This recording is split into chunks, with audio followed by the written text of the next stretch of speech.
کہ جس سے انسان کے درجات بلند ہوتے ہیں۔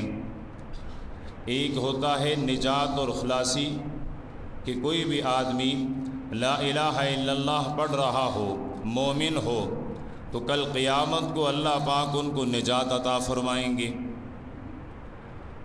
دوسرے نمبر پر ہیں درجات، جنت میں اونچے سے اونچے درجات کا حصول، تو اس کے لیے ایمان کے بعد عمل صالح کا ہونا ضروری ہے۔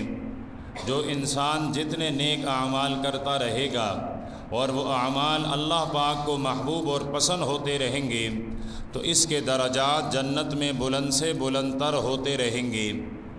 تو اللہ کے محبوب پیغمبر صلی اللہ علیہ وسلم نے ارشاد فرمایا، حدیث کے راوی ہیں حضرت عبداللہ ابن عمر اور حضرت ابو ہریرہ رضی اللہ تعالی عنہما، فرمائے کہ 3 چیزیں ایسی ہیں جس سے انسان کے درجات جنت میں بلند کیے جاتے ہیں۔ فرمائے ان میں سے پہلے نمبر پر اطعام الطعام، مسکین، نادار، غریب، یتیم، یسیر، ان کی کفالت کرنا۔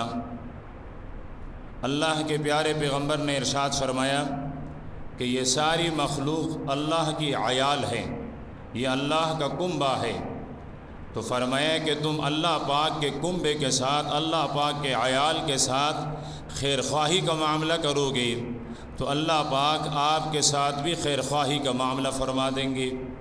کہیں ارشاد فرمایا، ایمان والو ارحموا من فی الارض، زمین میں جتنے انسانیت ہیں آپ ان انسانیت کے ساتھ رحم کا معاملہ کریں، مہربانی کا معاملہ کریں، خیر خواہی کا معاملہ کریں۔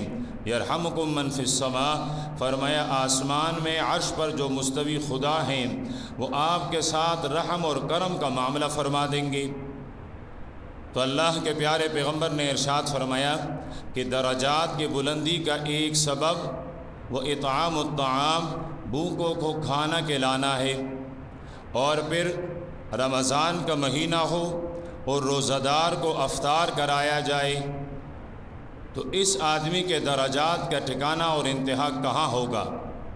حضرت سلمان فارسی رضی اللہ تعالی عنہ فرماتے ہیں کہ اللہ کے پیارے پیغمبر نے رمضان سے ایک دن پہلے ہم سے خطبہ ارشاد فرمایا، اور اس خطبے میں اللہ کے پیارے پیغمبر نے جہاں اور بہت سارے چیزیں ارشاد فرمائی، ان میں سے ایک چیز یہ بھی ارشاد فرمائی کہ تم میں سے جو روزہ دار کو روزہ کھلوائے گا، فرمائے اللہ پاک اس روزہ دار کے روزے کا اجر جتنا اجر تمہیں بھی عطا کر دیں گے۔ صحابہ کرام عرض کرنے لگے، اللہ کے محبوب ہم تو فقراء ہیں، غریب ہیں، ہم میں سے کسی کی اتنی طاقت کہ وہ کسی روزہ دار کو روزہ کھلوائیں، پیٹ بھر کر اس کو کھانا کھلائیں؟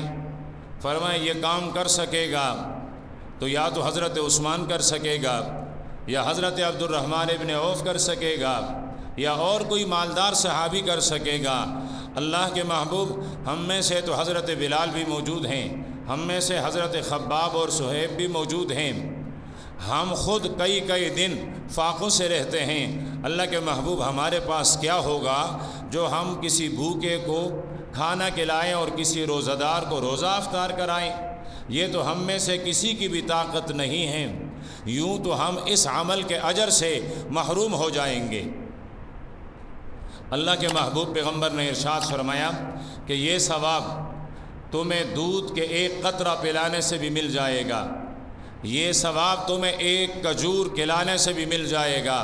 فرمائے کھجور تو بڑی بات، شق تمرہ، کھجور کا ایک ٹکڑا اگر تم کسی کو کھلاؤ گے، فرمائے کہ کھجور کے اس ٹکڑے کی وجہ سے بھی اللہ پاک تمہیں اتنا ہی اجر عطا فرمائیں گے جتنا اجر کہ اللہ پاک اس روزہ دار کو عطا کریں گے۔ پھر صحابہ کرام غمگین ہونے لگے، اللہ کے محبوب جس نے روزہ رکھا اس کے اجر میں کمی آ جائے گی، اس کا اجر کم ہو جائے گا۔ فرمائے نہیں، روزہ دار کو اس کے روزے کا اجر بھی پورا ملے گا، اور تمہیں بھی اس روزہ دار کے اجر جتنا اجر ملے گا، نہ اس کے اجر میں کوئی کمی نہ تمہارے اجر میں کوئی کمی۔ کتنا آسان بنا دیا ہے میرے پیغمبر نے خیر خواہی اور ہمدردی کو۔ اطعام الطعام، بھوکوں کو کھانا کھلانا، فرمایا کہ یہ انسان کے مومن کے جنت میں درجات کو بلند کر دیتی ہے۔ مجھے یاد آیا داماد پیغمبر فاتح خیبر حضرت علی المرتضیٰ رضی اللہ تعالی عنہ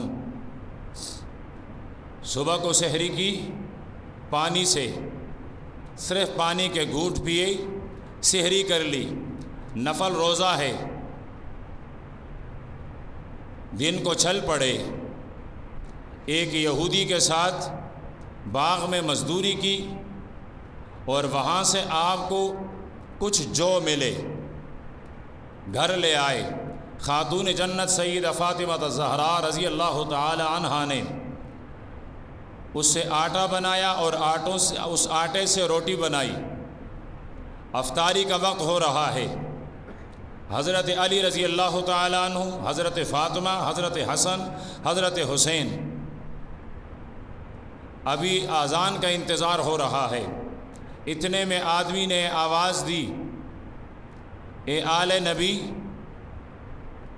میں بھوکا ہوں، پریشان حال ہوں، کئی دن سے میں نے کچھ کھایا نہیں ہے، تمہارے دروازے پر آیا ہوں۔ اس دروازے پر آنے والا کبھی محروم نہیں ہوا، میں امید لے کر آیا ہوں، آس لے کر آیا ہوں، آپ ضرور مجھے کچھ کھانے کو دو گے۔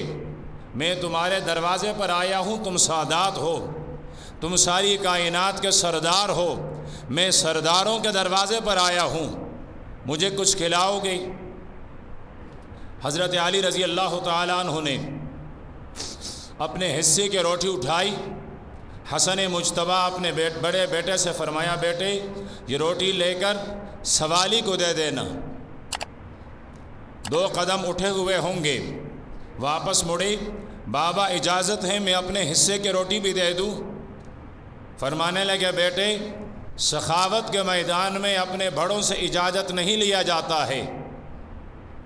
اپنے حصے کی روٹی اٹھانے لگے۔ شہید کربلا حضرت حسین رضی اللہ تعالیٰ عنہ کی آواز پر آئی، بھیا اکیلے کیوں جا رہے ہو جنت میں؟ اپنے چھوٹے بھائی کو بھی ساتھ لے کر جاؤ، میری حصے کی روٹی بھی لے کر جاؤ، یہ بھی سوالی کو دے آؤ۔ تڑپ اٹھی خاتون جنت حضرت فاطمہ، فرمایا، علی اور علی کے بیٹے مجھ سے مقابلہ کرنا چاہتے ہیں؟ تم نے سخاوت سیکھی ہوگی اپنے باپ دادا کی گود اور جھولیوں میں نے سخاوت کے گر سے سیکھے ہیں محمد عربی کی جولی اور دامن میں۔ برے کائنات میں جو سب سے زیادہ سخی ہیں، میں اس سخی کی صاحبزادی ہوں۔ بیٹے میرے حصے کی روٹی بھی لیتے ہوئے جانا۔ 4 روٹیاں اٹھا کر جب حضرت حسن چل پڑے، نوکرانی کی آواز آئی، نوکرانی کی، حسن میرے بھائی میری حصے کی روٹی بھی لے کر جانا، کل تاریخ لکھی جائے گی، بتانے والا بتائے گا حضرت علی بھی سخی، حضرت علی کے بیٹے بھی سخی، حضرت علی کی رفیق حیات بھی سخی۔ میں تاریخ میں اپنا نام لکھوانا چاہتی ہوں کہ صرف علی کا گھرانہ سخی نہیں، علی کے خادم اور نوکر بھی سخی ہوا کرتے ہیں، میرے حصے کی روٹی بھی لے کر جانا۔ جا کر اس کو دے آئے، پانی سے افطار کیا۔ اگلے دن حضرت علی رضی اللہ تعالیٰ عنہ نے پھر وہاں مزدوری کی، جو لے کر آئے، تیار ہوئے۔ رات کو ایک مسکین پھر آیا اور اس نے کہا، اللہ کے بندو ہمیں کچھ دے دو۔ کل کی طرح آج بھی ساری روٹیاں اس کو دے دی گئی، پھر پانی سے افطار ہوا۔ تیسرے دن پھر یہی معاملہ، رات کو پھر اسی طرح وہ آدمی آیا کہ میں یتیم ہوں، میرا کوئی نہیں، میں کوئی سہارا نہیں، میں بے سہارا ہوں، کچھ عطا کر دو، کچھ دے دو۔ پھر عطا کر دیے گئے۔ حضرت علی رضی اللہ تعالیٰ عنہ مسجد میں تشریف لے گئے۔ سرور کائنات صلی اللہ علیہ وسلم نے پیارے علی کا چہرہ دیکھا، مسکراتے ہوئے فرمایا، علی تیرے اور تیرے گھرانے کی سخاوت اور صدقہ مبارک ہو۔ فرمایا، اللہ کے حبیب آپ کو کیسے پتہ چلا؟ فرمایا، ابھی جبریل نے آ کر بتایا۔ سخیوں کی سخاوت خود وہ سخی نہیں بتاتے، جن کے ساتھ سخاوت ہوئی ہو وہ بتاتے ہیں یا عرش پر مستوی خدا بتاتا ہے؟ فرمائے تیری سخاوت پر قرآن پاک کی آیت اتری ہے کہ وَيُطْعِمُونَ الطَّعَامَ عَلَى حُبِّهِ مِسْكِينًا وَيَتِيمًا وَأَسِيرًا، وہ اللہ کی محبت میں کبھی یتیم کو، کبھی اسیر کو، کبھی مسکین کو کھلا رہے ہوتے ہیں۔ تو فرمایا اگر درجات بلند کروانے ہیں جنت میں تو پھر اطعام الطعام، پھر بھوکوں کو کھانا کھلایا جائے، مسکین محتاجوں کا خیال رکھا جائے۔ اور یہی وہ بنیادی خصلت ہے جو امت سے گم ہو گئی ہے، امت جسے بھول گئی ہے۔ احسان کا بدلہ تو دیا جا رہا ہے، آپ کے ساتھ جس نے اچھائی کی اس کے ساتھ اچھائی تو ہو رہی ہے، لیکن جس کی کوئی شناخت نہیں، جس کا کوئی پہچان نہیں، جس کی کوئی تعارف نہیں، اس کا پوچھنے والا کوئی نہیں۔ اور صحابہ کرام کی خاصیت وہ رشتہ داروں کو صرف نوازنا نہیں تھا، مسکین، یتیم، محتاج کو تلاش کر کے اس کی حاجت پوری کی جاتی تھی۔ تو فرمایا ایک چیز جس سے درجات بلند ہوتے ہیں وہ اطعام الطعام ہے۔ دوسرے نمبر پر اللہ کے پیارے پیغمبر نے ارشاد فرمایا وہ خصلت اور وہ عادت جس سے انسان کے درجات بلند ہوتے ہیں، افشاء السلام، سلام کو عام کرنا ہے، سلام کو عام کرنا ہے۔ اللہ کے پیارے پیغمبر نے ارشاد فرمایا جس کو پہچانو اس سے بھی کہو السلام علیکم، جس کو نہیں پہچانتے ہو اس سے بھی کہو السلام علیکم۔ کسی نے آ کر کہا السلام علیکم، آپ نے فرمایا وجبت 10، 10 نیکیاں مل گئی۔ دوسرے نے آ کر کہا السلام علیکم ورحمۃ اللہ، فرمایا 20، 20 نیکیاں ہو گئی۔ تیسرے نے آ کر کہا ورحمۃ اللہ وبرکاتہ، فرمایا اس نے مکمل کر لیا، 30 نیکیاں مل گئی۔ جہاں قیامت میں حشر کے میدان میں ایک ایک نیکی کو لے کر ترس رہا ہوگا اور سارے کائنات کا چکر لگا رہا ہوگا، کوئی ایک نیکی دینے پر تیار نہیں۔ اللہ کے نبی نے ارشاد فرمایا ایک سلام میں تمہیں ایک نہیں، تمہیں 30 نیکیاں مل جاتی ہیں۔ 30 نیکیاں سلام کرنے والے کو، 30 نیکیاں سلام کے جواب کرنے والے کو۔ اللہ پاک کا کرم ہوا، وہ دور چلا گیا، ٹھیک، جہاں سلام کے بجائے کوہنیاں ملائی جاتی تھی۔ الحمدللہ ہم نے کبھی کوہنیاں نہیں، اللہ کے نبی نے فرمایا سلام، ٹھیک، سلام کیا ہے اور سلام کو رواج دیں۔ جب ایک ہاتھ دوسرے ہاتھ میں ہوتی ہے سلام کرنے کے لیے، فرمایا جب تک مومن کا ہاتھ مومن کے ہاتھ میں ہوں تب تک دونوں کے گناہ جڑ رہے ہوتے ہیں۔ السلام علیکم مصافحہ کرتے ہیں تو فرمایا جب تک ایک مومن کا ہاتھ دوسرے کے ہاتھ میں ہو تو تب تک ان کے نیکیاں زیادہ ہوتی ہیں اور ان کے گناہیں کم ہوتی ہیں، گناہیں جڑتی ہیں ہاتھوں سے۔ حضرت عبداللہ ابن عمر کی بھی حدیث ہیں، حضرت عبداللہ ابن عباس رضی اللہ تعالیٰ عنہ کی بھی، فرمایا میرے پیغمبر سے مصافحہ کیا تو پیغمبر کا ہاتھ میرے دونوں ہاتھوں کے درمیان تھا۔ اس سے معلوم ہوا مصافحہ دونوں ہاتھوں سے مستحب ہے۔ صحابی فرماتے ہیں میں نے اللہ کے حبیب کے ساتھ مصافحہ کیا تو فرمایا کہ اس دوران میرا ہاتھ، وہ پیغمبر کا ہاتھ میرے دونوں ہاتھوں کے درمیان تھا۔ تو آپ بھی مصافحہ کریں، نوابوں کی طرح ایک ہاتھ سے نہیں، عاجزوں کی طرح دونوں ہاتھوں سے۔ ہم عاجز ہیں، ہم محتاج ہیں کہ رب ہمارے درجات بلند کریں، رب ہمارے گناہ مٹھائے۔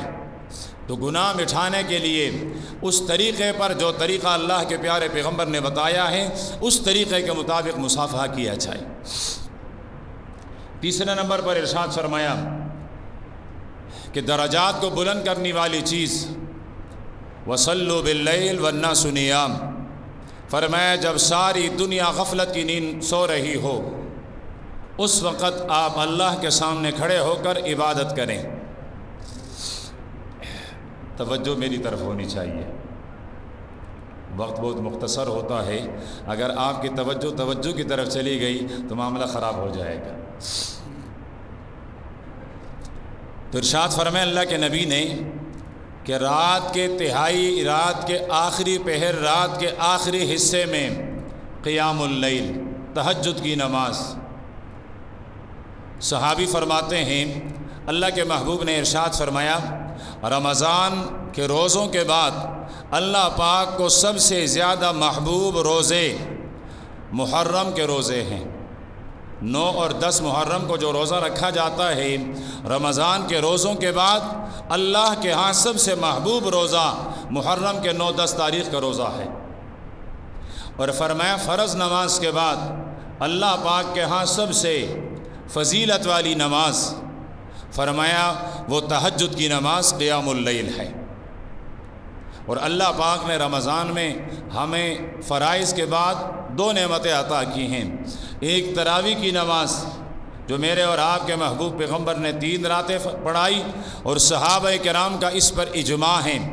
حضرت ابی بن کعب رضی اللہ تعالی عنہ میرے پیغمبر کے مصلی پر آئے، حضرت فاروق اعظم جیسی ہستی، حضرت عثمان غنی جیسے ہستی، حضرت علی المرتضیٰ رضی اللہ تعالیٰ عنہ جیسی ہستی، حضرت عبد الرحمن بن عوف، حضرت سعد، حضرت سعید، حضرت طلحہ، حضرت زبیر، یہ صحابہ کرام، حضرت ابو ہریرہ، یہ صحابہ کرام مقتدی بنے۔ اور نماز تھی تراویح کی نماز، جماعت تھی تراویح کی جماعت۔ سنانے والے قرآن پاک کے قاری تھے ابی بن کعب، جو اس امت کا سب سے بڑا قاری ہیں، سب سے بڑا قاری، جس کے لیے اللہ کے نبی نے حضرت ابی بن کعب کو بلا کر فرمایا کعب میرا قرآن سنیے۔ عرض کرنے لگے اللہ کے محبوب آپ پر اتری ہیں، آپ پر نازل ہوئی ہیں، آپ کا قرآن سنوں؟ فرمایا ہاں، ابھی جبریل میرے پاس آیا ہے رب کا پیغام لے کر کہ میں آپ کو قرآن سناؤں۔ حضرت کعب فرمانے لگے اسمانی، کیا رب نے میرا نام لے کر فرمایا ہے کہ کعب تجھ سے قرآن سنے؟ فرمایا ہاں کعب، رب نے تیرا نام لیا ہے۔ یہ ہوتی ہیں درجات، یہ ہوتے ہیں مناسب، یہ ہوتی ہیں قرآن پاک کے ساتھ محبت، کہ صحابی کو نام لے کر کہا جا رہا ہے کہ نبی اس کو قرآن سنائیں۔ فرمایا آپ میرا قرآن سنیں۔ سنتے گئے اس آیت پر پہنچے فَكَيْفَ إِذَا جِئْنَا مِن كُلِّ أُمَّةٍ بِشَهِيدٍ وَجِئْنَا بِكَ عَلَى هَؤُلَاءِ شَهِيدًا۔ آنسو کی لڑیاں بن گئی۔ فرمایا کعب تم ساری امتوں پر گواہ اور میں تمہاری اوپر قیامت کے دن گواہ بنوں گا، تو اپنے گناہوں پر اپنے نبی کو گواہ مت بنائیے۔ اپنے پیغمبر کو گواہ بنانا ہے تو اپنی نیکیوں پر گواہ بنائیے۔ رمضان کے برکات سے فائدہ اٹھا کر رمضان کی نیکیوں پر اپنے پیغمبر کو گواہ بنائیے کہ کل قیامت کو میرا اور آپ کا حبیب پیغمبر میرے اور آپ کے روزوں کی گواہی دیں، میرے اور آپ کے نوافل کی گواہی دیں، میرے اور آپ کی تراویح کی گواہی دیں۔ بہت بڑی نعمت ہے اللہ پاک کی تراویح کی نماز، تو کوشش کریں تراویح کی نماز چھوٹنے نہ پائیں۔ کل پرسوں مجھے کوئی نوجوان کہہ رہا تھا، ظہر کی نماز کے لیے کل تھا یا پرسوں، کہتے جی ہمارے کچھ دوست کہتے ہیں تراویح اتنی ضروری نہیں ہے، روزہ فرض ہے۔ تراویح اتنی ضروری نہیں ہے، روزہ فرض ہے۔ میں نے کہا ہر آدمی اپنے عقل کے مطابق سوچتا ہے، اس کی سوچ یہی تھی کہ روزہ ضروری ہے، تراویح ضروری نہیں۔ اگر تراویح ضروری نہیں تھی پھر حضرت عمر نے صحابہ کرام کو جمع کر کے کیوں تراویح پڑھائی؟ اگر یہ برکت والی نماز نہیں ہے، یہ اگر اجر والی نماز نہیں ہے، یہ رب کے ہاں درجات کو بلندی والی نماز نہیں ہے، پھر فاروق اعظم نے اس پر امت کی اجماع کیوں کروائی ہے؟ اس وقت سے لے کر آج تک امت میں اتفاق کے ساتھ تراویح کی نماز کیوں پڑھی اور پڑھائی جا رہی ہے؟ اگر یہ اس کا کوئی فائدہ نہ ہو، یہ ضروری نہ ہو، تو پھر کیوں پڑھوائی جاتی؟ حرمین میں کیوں پڑھوائی جاتی ہے؟ اور پھر یہ بھی کہ تراویح کی رکعتیں 20 ہیں، 20، اس پر بھی امت کا اجماع ہے۔ امام مالک رحمۃ اللہ علیہ فرماتے ہیں تراویح کی نماز، تراویح کی رکعت 20، امام احمد ابن حنبل فرماتے ہیں تراویح کی رکعتیں 20، امام شافعی رحمۃ اللہ علیہ فرماتے ہیں تراویح کی رکعتیں 20، امام الائمہ امام ابو حنیفہ رحمۃ اللہ علیہ فرماتے ہیں تراویح کی رکعتیں 20، زیادہ کا ہیں امام مالک رحمۃ اللہ علیہ فرماتے ہیں 34 رکعت ہیں، امام احمد ابن حنبل کا ایک قول 39 یا 40 رکعت کا بھی ہے، لیکن 20 سے کم رکعتیں کسی کا نہیں ہیں۔ ہاں ایک فرقہ ہے شین والے ایک فرقہ ہے، ان کے ہاں ہے کم، روافض جو صحابہ کو نہیں مانتے، جو میرے قرآن کو نہیں مانتے، ان کے ہاں ہے، لیکن کسی اہل سنت سنی عالم کے ہاں تراویح کی رکعتیں 20 سے کم نہیں ہیں، زیادہ ہو سکتی ہے۔ اس شبے میں بھی نہ رہیں کہ رکعتیں کم ہو سکتی ہیں، 20 رکعتیں ہیں، صحابہ کرام نے 20 رکعتیں پڑھی اور پڑھوائی ہیں، تو تراویح کی نماز کا اہتمام کیا جائے۔ اور دوسری نعمت اللہ پاک نے ہمیں تہجد کی عطا کی ہے۔ صحابی فرماتے ہیں اللہ کے نبی نے ارشاد فرمایا میرے اور اہل کتاب کے روزوں کا فرق کیا ہے؟ میرے امت کے روزے، اہل کتاب یہود و نصارہ کے روزے، ان دونوں کے درمیان فرق اللہ کے نبی نے فرمایا سحری، وہ سحری نہیں کیا کرتے تھے، میری امت سحری کیا کرتی ہے، یہ فرق ہے دونوں کے روزوں کے درمیان۔ صحابی فرماتے ہیں سحری کا وقت تھا، اللہ کے پیارے پیغمبر سحری تناول فرما رہے تھے، میں سامنے سے گزر رہا تھا، اللہ کے نبی نے فرمایا آؤ ہمارے ساتھ برکت کا کھانا کھاؤ، آؤ ہمارے ساتھ کون سا کھانا کھاؤ؟ میرے خیال میں آپ سب کو روزہ ہے، ہاں روزہ ہے سب کا نا، ماشاءاللہ اللہ قبول فرمائے، لیکن میری بھی روزہ آواز نکل رہی ہے، آپ بھی آواز نکالیں۔ برکت کا کھانا فرمائے یہ برکت کا کھانا ہے، آؤ میرے ساتھ برکت کا کھانا کھا لو۔ نبی بھی برکت والا، کھانا بھی برکت والا، صحابی کو بلایا وہ بھی برکت کے کھانے کی طرف، اور اللہ کے نبی نے حکم دیتے ہوئے ارشاد فرمایا تسحروا فإن فی السحور برکہ، فرمایا سحری کھا لیا کرو اس لیے کہ سحری میں برکت ہوا کرتا ہے۔ فرمایا اگر کچھ کھانے کو دل نہیں چاہ رہا ہے تو کھجور کا ایک ٹکڑا کھا لو یا پانی کا ایک گھونٹ پی لو، لیکن کچھ نہ کچھ کھایا ضرور کرو۔ لیکن الحمدللہ ہم اچھا کھاتے ہیں، ٹھیک ٹھاک کھاتے ہیں، تو جب کھانے کے لیے اٹھیں تو 10-15 منٹ پہلے اٹھنے کی زحمت کر لیں، اور ان 10-15 منٹ میں 8 رکعت تہجد کی نماز ادا کر لیں جو میرے پیغمبر ہمیشہ ادا کیا کرتے تھے، جس کے لیے میرے نبی نے ارشاد فرمایا صالحین کا طریقہ ہے، صلحاء کا طریقہ ہے، گناہ جھڑنے والی عمل ہیں، اس سے گناہ جھڑ جاتی ہیں، انسان کی مغفرت ہو جاتی ہیں اور انسان کے درجات بلند ہوتے ہیں۔ تو فرمایا کہ درجات کی بلندی کے لیے قیام اللیل یعنی رات کی نماز، تہجد کی نماز کا اہتمام کر لیا۔